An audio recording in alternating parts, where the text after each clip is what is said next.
Immerse in the profound wisdom of the Shandilya Bhakti Sutras, ancient verses, revered as a pinnacle of devotion and spiritual awareness. Under the guidance of His Holiness Swami Jyotirmayananda, plunge into the infinite ocean of this revered scripture. Discover its hidden truths. Embrace its transformative power. Awaken to new realms of divine love and spiritual awareness. The depths are calling. The deeper you dive, the more treasures you'll discover. And now, Sri Swami Jyotirmayananda.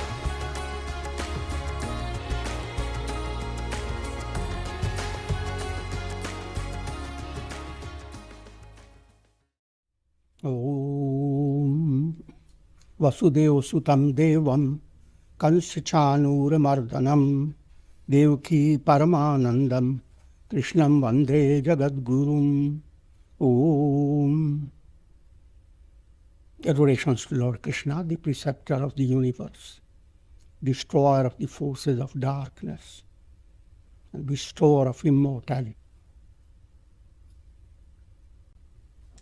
Shandilya Yoga Sutras, Sutra number 65. Dhyana niyamastu drishtasau karyat.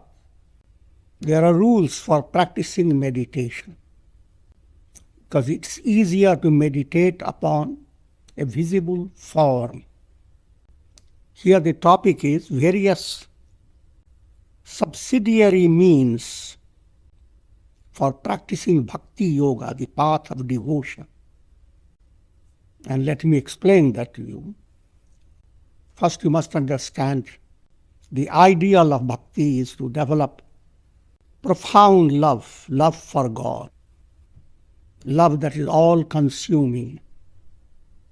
Ego itself dissolves. It's like a river that is in love with the ocean. When it gets the ocean, it is no longer there. There's no time to celebrate. And this is the same topic of Vedanta, this Jnana Yoga. Jnana Yoga uses different words and is focused on intellect. Therefore, Jnana Yoga is not easy for everyone. But Bhakti Yoga is for everyone because everyone knows the language of the heart. However, these two yogas are two aspects of the same attainment. Keeping that in view, I'm focusing our attention on different means, different methods that are adopted. There are 9 steps in the practice of Bhakti Yoga, as explained in Bhagavad Puran, called Navada Bhakti, devotion of 9 modes. Shravanam, Kirtanam, Vishnu, Smaranam, Padasevanam. First comes Shravanam. You listen to the glory of God, praise of God, to gain insight into who God is and what does He do. And how is He related to you? Listening has to go on day by day. If you have developed devotional sentiment, there's nothing so enjoyable as listening to the glory of God. If you read the scriptures, you will find that sentiment. Great sages, Bharadwaja goes to Yajnavalkya. He says, please, tell me about Ram. He knows already all about Ram. He is already well studied, well informed. But even though he knows, he asks another sage to tell him about God and His glory. And this you find in Hindu scriptures, all full of these episodes. The idea is that no one has ever heard all the glory of God. And if you think you have heard enough, You must be like ocean type. Ocean is never in a state of not welcoming all the rivers and rain. In the same way, your heart must welcome, in a very simple way, even in the realm of just eating food and enjoying it. No matter how wonderful food you might have enjoyed, still you want to have. The ears that don't enjoy satsanga, all satsanga in general is glory of God. The ears that don't enjoy are holes where the snakes dwell. Listening to the glory of God implies gaining more and more insight. Vedantic, in Jnana Yoga, the term is used, swadhyaya. You go on studying again and again. Even the repetition of mantra japa is kind of a swadhyaya. You are bringing to your mind the same divine name, Ram, Ram, Ram. Om, Om, Om Namah Shivaya, Om Namah Shivaya. You never develop that sense. Oh, I have been doing that for such a long time, that's enough. But if you are truly on the path, you go on discovering new joy at every time you repeat the divine name. A special sweetness oozes from it. Think of a wonderful, delicious sugar candy. You have enjoyed it. You never spit it out. You go on enjoy it. And what is, in very ordinary level, Shravana is you are listening, and Kirtana means you sing. Hare Rama, Rama Rama, Hare Hare. Various kirtans. People come together and sing. But all these are sadhana, helping you to have a broader understanding. Shravana is to learn. Kirtana is to share. Hindi words are sikhna, sikhana. You need to learn. And as you go on learning, you can't help but start teaching people. Twitter or tweet.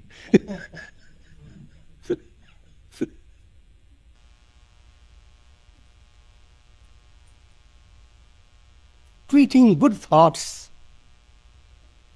sharing your knowledge with in a profound way is kirtan. In Jnana Yoga, the term used pravachana, swadhyaya pravachan. Taittiriya Upanishad gives ritam cha swadhyaya pravachane cha. Practice rita. Rita means truth. Truth that is at a very deep level. We use the term truth in two ways, rita and satya. Truth that is profound, that's called rita. But truth that you apply, applied truth, that's called satya.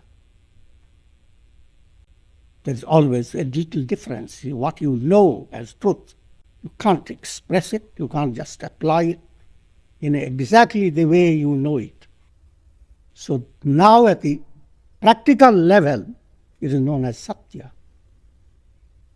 Therefore you have the saying, satyam vada, priyam vada.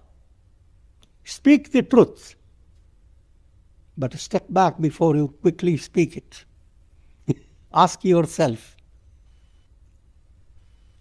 are my words pleasant? If your intellect says no, the truth that you are going to say is going to hurt. Then you step back and try to think of which way can you say it. Until then, don't say it. If speaking the truth goes against the virtue, the quality of ahimsa, non-violence, if speaking the truth is going to hurt someone, then that is not the truth. You are misusing the concept of truth. Generally, people speak up and say, I'm going to tell you the truth. It doesn't matter whether you like it or not. This is what the religion says, speak the truth. And if I have to elaborate, there are lots of stories. The entire Mahabharata war was triggered by this misconception of speaking the truth. What happened was, you know, the Pandavas and Kauravas. Pandavas were on the virtuous side. They were devotees of Krishna. Kauravas were more like demoniac type. They were cousins, but they were at war. So at one time, the eldest of the Kauravas, that's the demoniac type, entered into the great assembly hall of King Yudhishthira. And he was very jealous of all the prosperity the Pandavas had acquired. And he wanted to explore. The story says it was like a very high-tech construction of things. When he walked into the hall, he was alone because he didn't want to show his great admiration. But privately, to his own secret mind, he wanted to know what are these things. To cut the story short, he started exploring and he just bumped against a wall. The wall happened to be just plain glass, transparent. Nowadays, people know that, still they get bumped.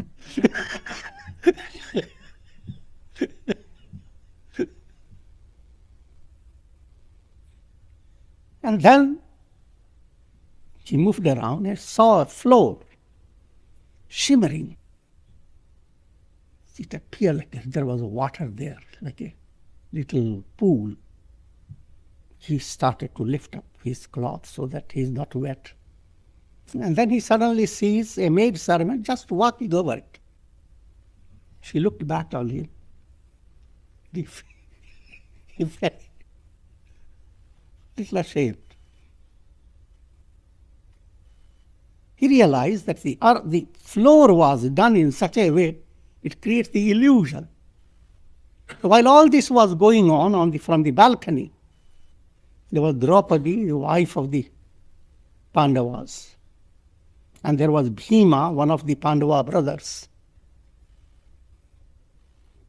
Bhima shouted out, saying, "Look at the son of a blind man." Duryodhana was the son of a blind man. Literally, it was not any intention. His intention was different. But the truth was that he was a son of Dhritarashtra who was born blind. And Draupadi laughed. Now, we would have expected Duryodhana would have just accepted. He was son of a blind. Duryodhana felt so insulted that he made a big resolve to revenge against those Pandavas. And that led to a lot of things.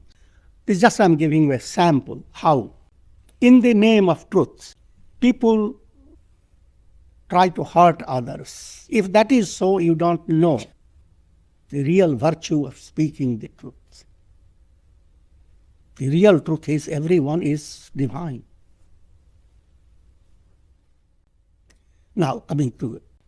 Ritam cha swadhyaya pravachane cha. So try to go on understanding the truth that is realized by you. And try to share. Pravachane cha. Each time, swadhyaya, pravachana. Swadhyaya, get in. Pravachana, share. Same way, in the Bhakti literature, Shravana, listen through your ears, implies also study and reflect. And Kirtan, share it. When you share a loving feeling within your heart, whether you are sharing it in poem or song or just by action, it is called Kirtan from a broad poet. It is experienced like a music. It thrills the world. So when Lord Jesus gave Sermon on the Mount, that was his Kirtan. Those who are strict followers of devotion, they may not like it because there were sages who did actually dance and sang. So, they were doing Kirtan. But there were sages who didn't dance.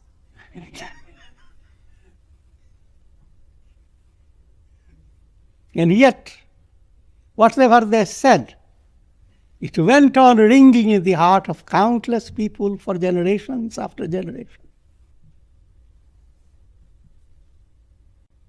That potentiality is there in everyone to learn and to share.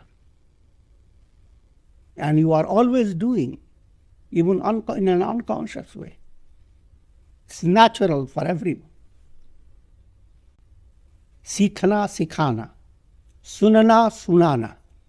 That's what people were interested in. Sunana, hearing. Sunana, make them hear. Make others hear. Satyam cha swadhyaya pravachane cha. There are different levels of your study and your sharing. There is a level of rhythm where intellect is trying to grasp this subtle theoretical understanding. Then there is a level where you are trying to put it into practice. And each level you are sharing it with others. Tapas cha swadhyaya pravachane cha. Then there is an aspect of this disciplinary process for enhancing your sadhana, known as tapas, austerity. Austerity doesn't always mean that you have to adopt a style that is painful, like fasting for 2 or 3 days, or not drinking water, or there are many ways. You see, people practice austerity, staying in cold water for hours until you get rheumatic problem.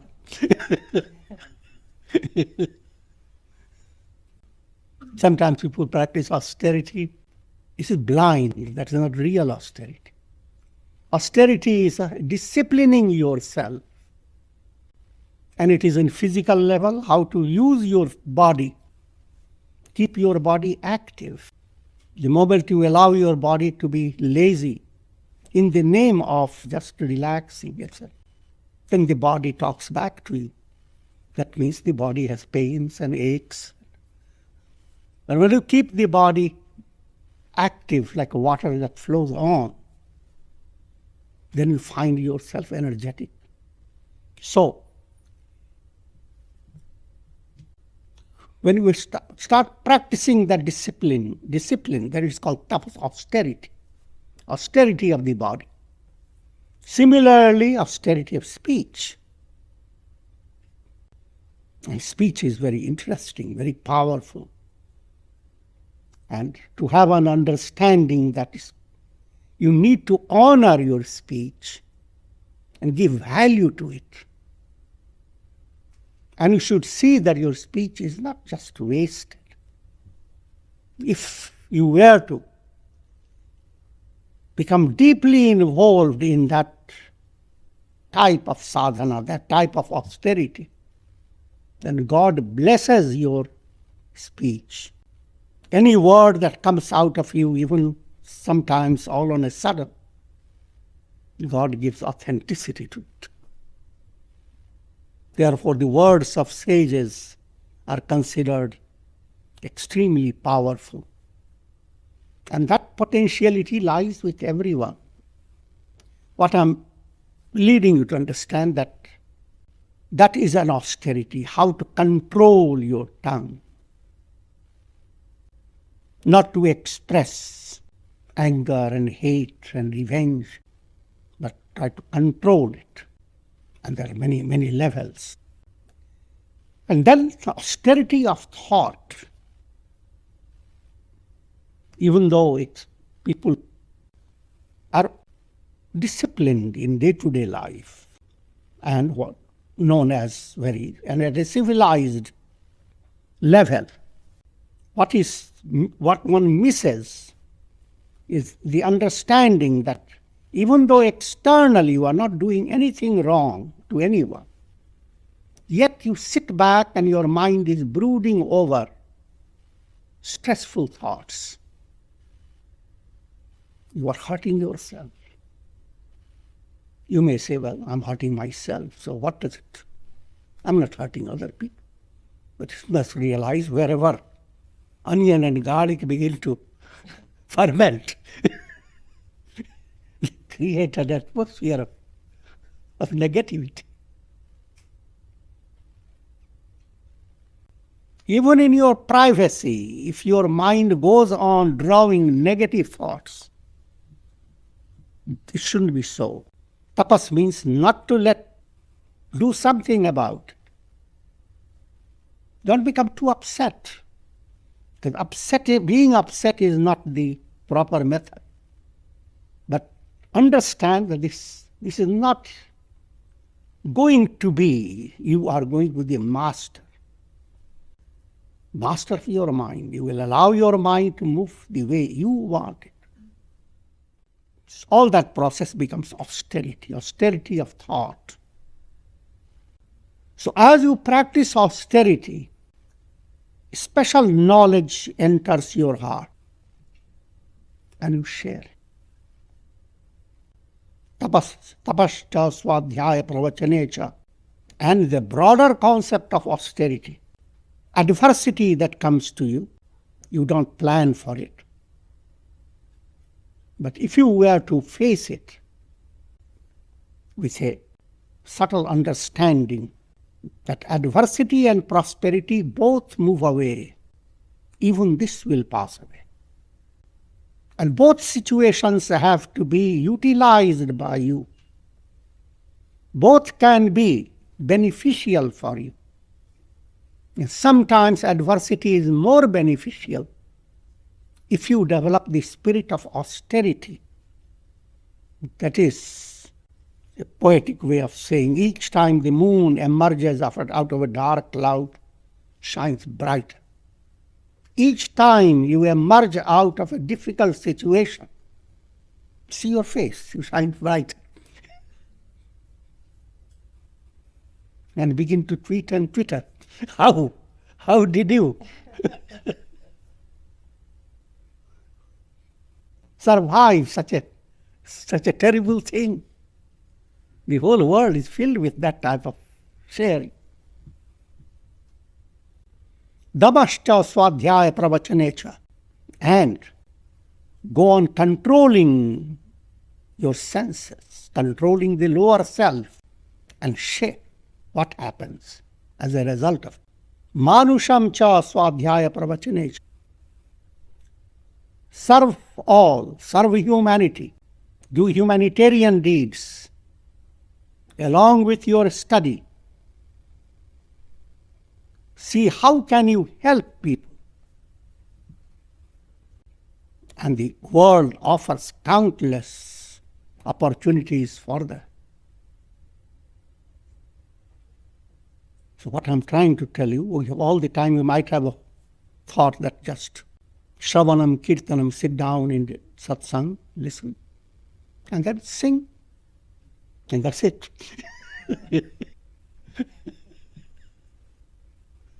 The spirit of Shravanam and Kirtanam has to enter deep into your personality. Always ears open for gaining knowledge. Sometimes knowledge comes from little children.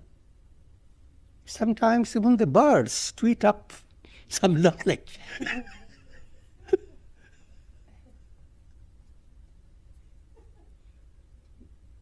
Behold the lilies of the field, how do they blossom? And Jesus was thrilled just by looking at the lily. The whole world can be giving you subtle spiritual message. So that is Kirtan, Shravan, Kirtan. Then you come to the third level, Smaranam, literally meaning remembering God. But it implies you are meditating on God. And that is a profound level of spiritual practice. This sutra is focused on that aspect. There are rules for practicing meditation.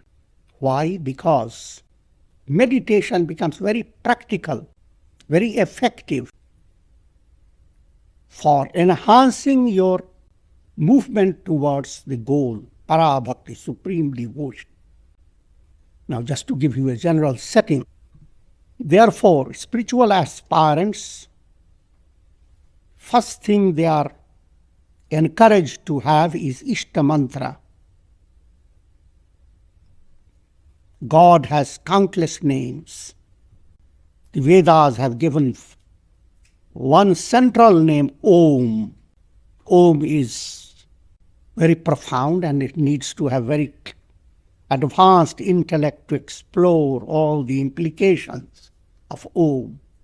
But in general, anyone, even those who have not studied the scriptures, not studied various yogas, what is given to everyone is mantra, mantra initiation. Mantras are different form of prayers, prayer that is very short, brief. And they are directed towards God in different aspects. Therefore, if you are turning your mind to God, the Vedic culture has made it very profound. It's just like it's not so dry and simple. Just to say, oh, I'm a very great devotee of God. Early in the morning, I say, God, God, God, God.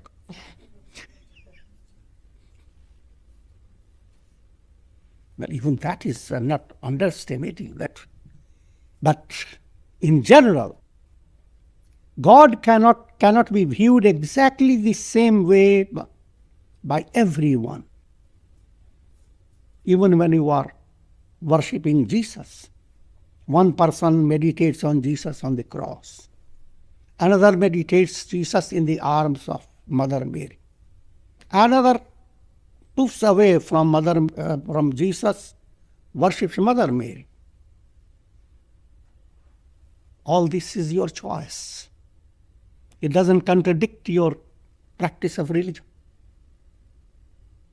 But no two persons will meditate or worship exactly in the same way. This point is recognized in Hindu culture. And therefore, someone worships God as Krishna, and asks, what is your Ishta Devata? The other one says, mine is Rama. Another one, who is your Ishta Devata?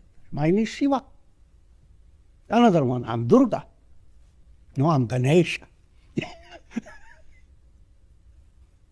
If you don't understand it in a profound way, you think, oh, these people are worshipping so many gods.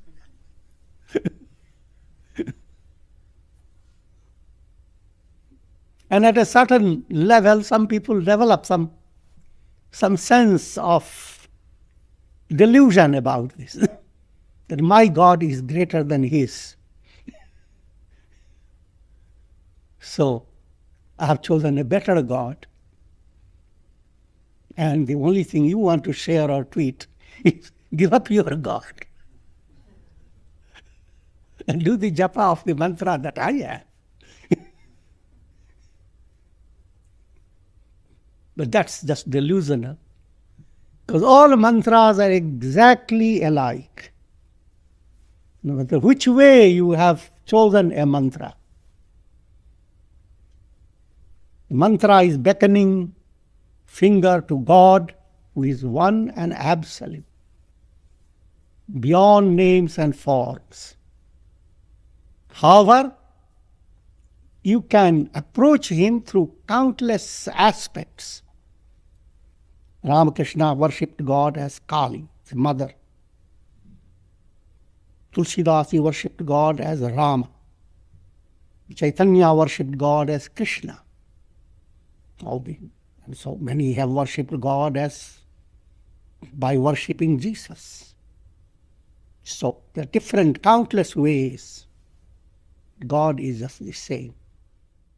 That point needs to be understood. Then you learn the art of doing japa. Every mantra is a combination of root letters. Mantra science is based upon an understanding how all languages have arisen out of very subtle reality of sound that you emanate from your mouth, and how does it impact upon the subtle centers in your spine known as Kundalini chakras. And if you study all the languages in a very broad point of view, you will realize there is some common denominator. All people, whether they are English or Italian, when they laugh, they say, ha.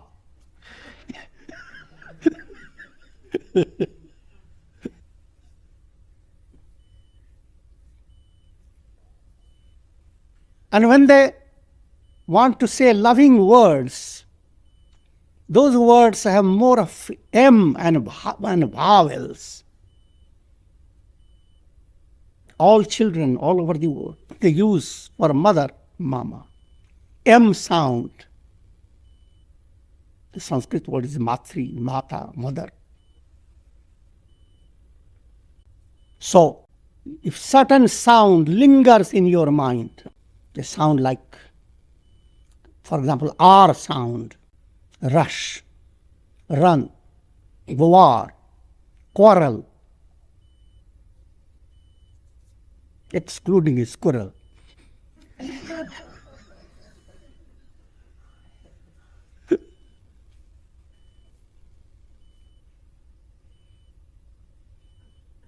It arouses you, positive way or negative way. Therefore, all letters have their subtle meaning. Even though you don't understand the full implication of the mantra, allowing that mantra to stay in your mind, whispering the mantra or loudly chanting the mantra, it goes on touching the inner core in your deeper level. Therefore, it becomes like a subtle medicine. One day people may come to that level of giving medicine. So the doctor will say, start repeating this particular bijakshara along with this medicine.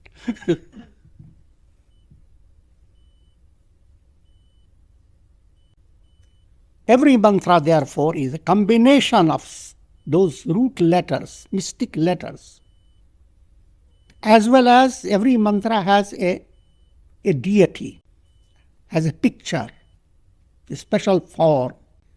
The literal meaning of every mantra is a short prayer. Om Shri Ramaya Namah. My adorations to Lord Ram. Very simple. Om Namah Shivaya. My adorations to Lord Shiva. But when you go into the root letters, each letter has its implications. So this method is that you choose an Ishta Devata, get initiated into it. If you are not initiated, you can go on. If you are led in a proper way, you are in a better situation. And then, for every god, there are stotras. Stotras are special prayers. They are dhyana shlokas. You are going to do, for example, repeating a mantra for Lord Vishnu. Now, the scriptures give you different verses in Sanskrit. I will just give you some samples. Here is a Vishnu Stotra. Shantakaram bhujagashayanam padmanabham shuresham vishwadharam gagan-sadrisham megavaranam shubhangam lakshmikantam kamalanayanam yogivir dhyanagamyam vande vishnum bhavabhayaharam sarvalokaikanatham. I offer adorations to Lord Vishnu. Lord Vishnu is an aspect of the Supreme Brahman. He is the sustainer, who is the embodiment of peace. Shantataram. So every stotra, Dhyana stotra, is directing your mind. You are looking at Lord Vishnu, his beautiful form, blue complexion, and 4 arms and different objects in his hands. And there is another state of Lord Vishnu. He lies on the Shesha serpent. Shesha serpent is those who are aware of Kundalini Shakti.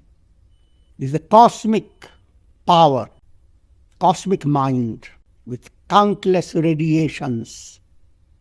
It's presented in a figurative way as a big snake with countless hoods. And Lord Vishnu lies enfolded by all that. Just like you see the clouds and there is the sun behind it. When you look at it, it seems like the sun is enfolded by so many dark hands of the clouds. All these poetic. It is feeding the poetic fancy of your mind. Dhyana shlokas. Bhujagashayanam. He is constantly reclining in the lying down on the big snake with 1,000 hoods, also giving you an understanding that God is absolutely unaffected. Therefore, you can rely on him. He is absolutely. You're not approaching a physician who has not healed himself. Padmanabham Shuresham. From his navel has emerged a lotus stalk with a lotus. On the lotus there appears Brahma, the creator, God who plays the role of creating the world, is known as Brahma. Brahma emanates from Lord Vishnu. Why? His creation, the entire creative process is on a lotus.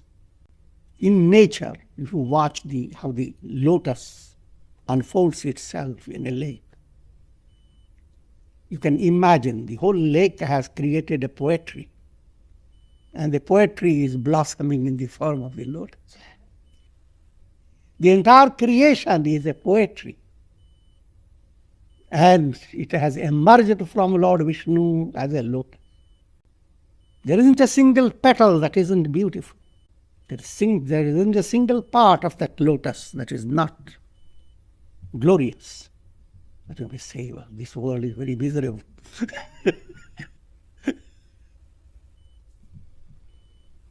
But that's because the mind is sick. Mind is not enlightened. Dream doesn't exist.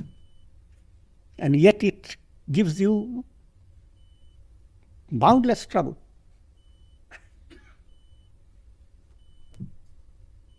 In a way, your dream has been a creative work.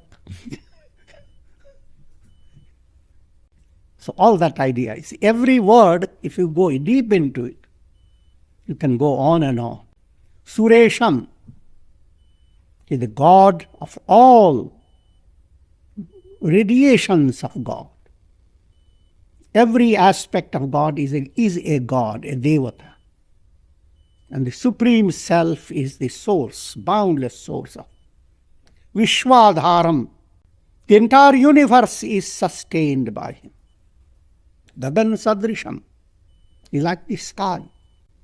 Clouds move and the sky supports them. There is no complaint from the sky. The sky remains always untouched. Megavaranam, He is of the complexion of swarthy cloud that is adored by farmers. Having sown their field, they look up to the cloud, and the cloud has come, they feel so joyous. Spiritual aspirants, they prepare the field of their mind. They have sown good impressions, they have done good sadhana, and God has to come, appears like a swarthy cloud, going to rain down His grace. Shubhangam, all His appearance from the toes to the head, every part of Him is auspicious. Lakshmi Kantam, beloved of Goddess Lakshmi. Goddess Lakshmi is the goddess of prosperity. All prosperity that you can imagine. Material prosperity is only little. Real prosperity is all the divine qualities that go on developing within yourself. That prosperity, that is Lakshmi Kantamuga. All the deity of prosperity loves Lord Vishnu, is beloved of Lakshmi. Kamala Nayanam, his eyes are like lotus eyes. Here it is a figurative language. Lotus is in the lake, but it is not looking at the fishes. It is not contaminated by the water, it is above. In a way, everyone's eyes are like lotus. You see around, you see so many things, positive and negative, and your eyes remain untouched. But speaking more in a mystic way, you do become lotus-eyed if your mind develops that profound devotion to God. Because you look at people not with an ego-based attitude. You look at people as God's manifestation. Siya Ram Main Sab Jag Jani. When you look at people with the idea they are all friends, see what happens to your eyes. You don't go to the eye doctor. It's a different type of study.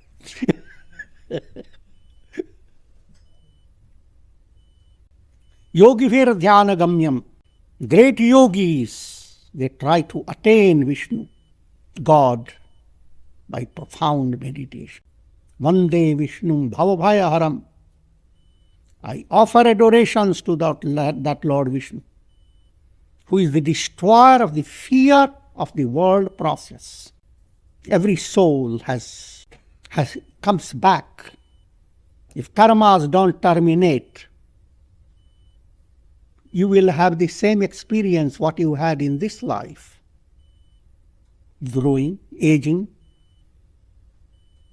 and believe it or not, quitting it.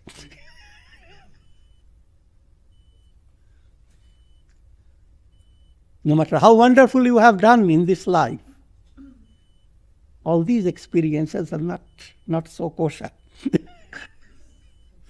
So you come back into another body. That subtle fear is there in the mind. What will be now next? Fear of not attaining enlightenment and coming back into the world. And all countless fears arise from there. But if your mind has turned to God, He robs you of your treasure of your fear. That's a big word. Fear is not a treasure. But all your fear suddenly disappears. Sarvalokaikanaatham, He is the Lord of all the worlds. So imagine, this one little verse contains all this. People recite it very quickly, and where is the tea?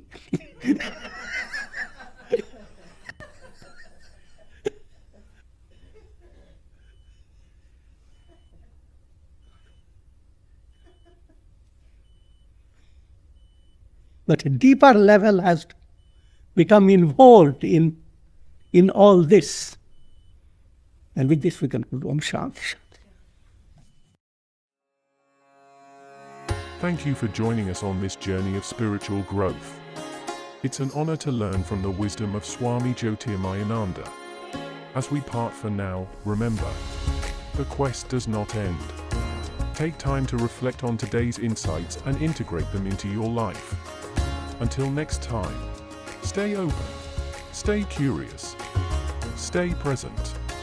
The light within you is always shining.